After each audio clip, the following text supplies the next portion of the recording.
आप देख रहे हैं राष्ट्रीय हिंदी न्यूज। नमस्कार, आप देख रहे हैं राष्ट्रीय हिंदी न्यूज और मैं राजकिरण हूं आपके साथ। चलिए एक नजर डालते हैं देश दुनिया की कुछ बेहद खास खबरों पर। और संसद के बजट सत्र के दौरान जारी गतिरोध के बाद मंगलवार को चर्चा फिर से शुरू हुई। कांग्रेस नेता राहुल गांधी ने चर्चा के दौरान केंद्र सरकार को आड़े हाथों लिया। उन्होंने गौतम अडानी, बेरोजगारी, महंगाई, अग्निवीर के अलावा तमाम मुद्दों पर सरकार पर हमला बोला। इस बीच भाजपा सांसद निशिकांत दुबे ने कांग्रेस नेता राहुल गांधी के खिलाफ कार्रवाई की मांग की है। बीजेपी सांसद ने लोकसभा स्पीकर को एक चिट्ठी लिखी है। इस चिट्ठी में उन्होंने कहा कि राहुल गांधी ने बिना सबूतों के ही पीएम मोदी पर आरोप लगाए। राहुल गांधी ने मंगलवार को सरकार पर कई आरोप लगाए। राहुल ने कहा कि 2014 में दुनिया के अमीरों की सूची में 609वें नंबर पर रहे अडानी के 8 साल में ही दुनिया के दूसरे सबसे अमीर व्यक्ति बन जाने के पीछे का जादू सरकार का हाथ है। राहुल गांधी ने भारत जोड़ो यात्रा की चर्चा करते हुए कहा कि तमिलनाडु से कश्मीर तक हर जगह अडानी अडानी का नाम सुनाई दे रहा। वे जिस व्यापार में घुसते हैं सफल हो जाए। बढ़ते अगली खबर की तरफ तो कार और होम लोन फिर होंगे महंगे। आरबीआई ने रेपो रेट 0.25% बढ़ाया। जी हां, रिजर्व बैंक ऑफ इंडिया ने एक बार फिर आम आदमी को झटका दिया है। आरबीआई ने रेपो रेट में 25 बेसिस पॉइंट की बढ़ोतरी की है। इसके बाद सभी तरह के लोन महंगे हो जाएंगे। देश में महंगाई काबू में आने के बाद भी आरबीआई ने दरों में बढ़ोतरी का फैसला लिया है। रिजर्व बैंक ऑफ इंडिया ने एक बार फिर आम आदमी को झटका दे दिया है। आपको बता दें कि इसके बाद सभी तरह के लोन महंगे हो जाएंगे। देश में महंगाई दर का आंकड़ा कम होने के बाद भी रिजर्व बैंक ने लगातार छठी बार नीतिगत दरों में बढ़ोतरी का ऐलान किया है। इसके बाद इससे रेपो रेट 6.25% से बढ़कर 6.50% हो गया। यानी होम लोन से लेकर ऑटो और पर्सनल लोन सब कुछ महंगा हो जाएगा और आपको ज्यादा ईएमआई चुकानी होगी। वित्त मंत्री निर्मला सीतारमण की 1 फरवरी को बजट पेश करने के बाद एमपीसी की ये पहली बैठक है। लगातार छठी बार रेपो रेट में बढ़ोतरी दर्ज की गई है। अगली खबर की तरफ रुख करते हैं। बॉलीवुड एक्ट्रेस कियारा आडवाणी और सिद्धार्थ मल्होत्रा फाइनली शादी के बंधन में बंध चुके। आपको बता दें कि दोनों ने कल यानी 7 फरवरी 2023 को जैसलमेर के सूर्यगढ़ पैलेस में 7 फेरे लिए। सिद्धार्थ और कियारा की इस शाही शादी में उनके रिश्तेदार, करीबी दोस्त के अलावा इंडस्ट्री के कई सितारे भी शामिल हुए। पूरा देश उनकी ऑफिशियल शादी की तस्वीरों का इंतजार कर रहा था।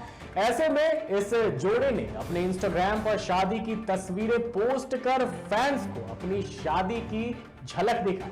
वेडिंग फोटोज आने के बाद न्यूली वेड कपल को कई तरह के कोई सोशल मीडिया पर बधाई दे रहा है। वहीं करण जौहर ने भी कपल को खास अंदाज में बधाई दी।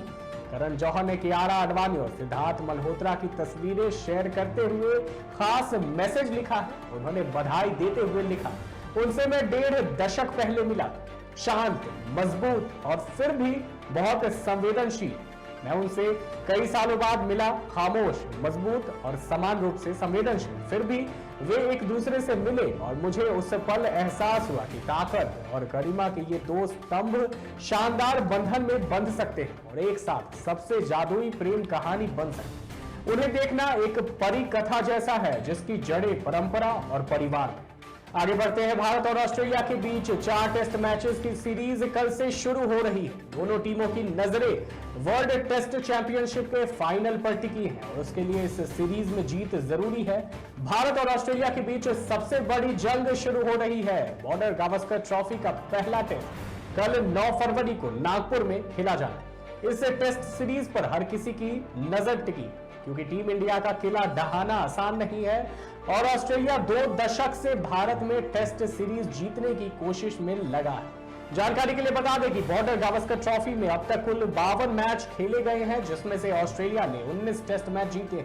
वहीं भारत ने 12 मैचों में जीत हासिल की है तो 11 मैचेस ड्रॉ रहे। पिछले 5 बॉर्डर गावस्कर ट्रॉफी में भारत ने 4 ट्रॉफी पर कब्जा किया है।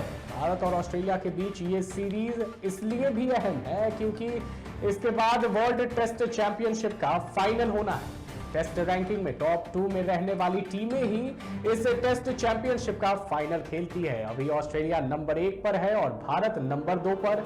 सीरीज में हार जीत का अंतर तय करेगा कि क्या दोनों ही टीमें फाइनल में पहुंचेंगी और आमने सामने होंगी।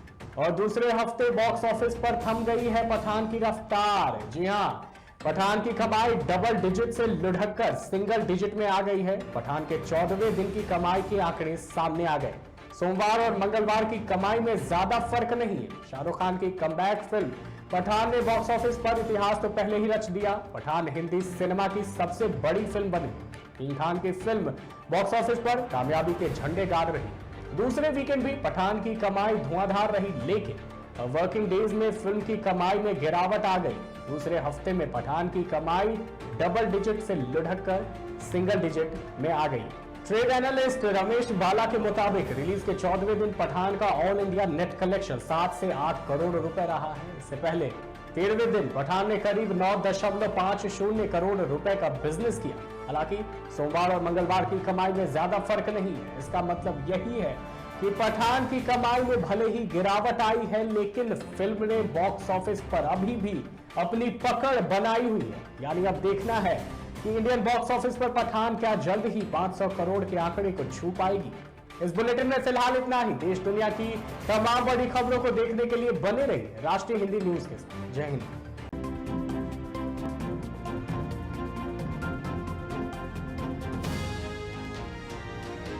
आप देख रहे हैं राष्ट्रीय हिंदी न्यूज।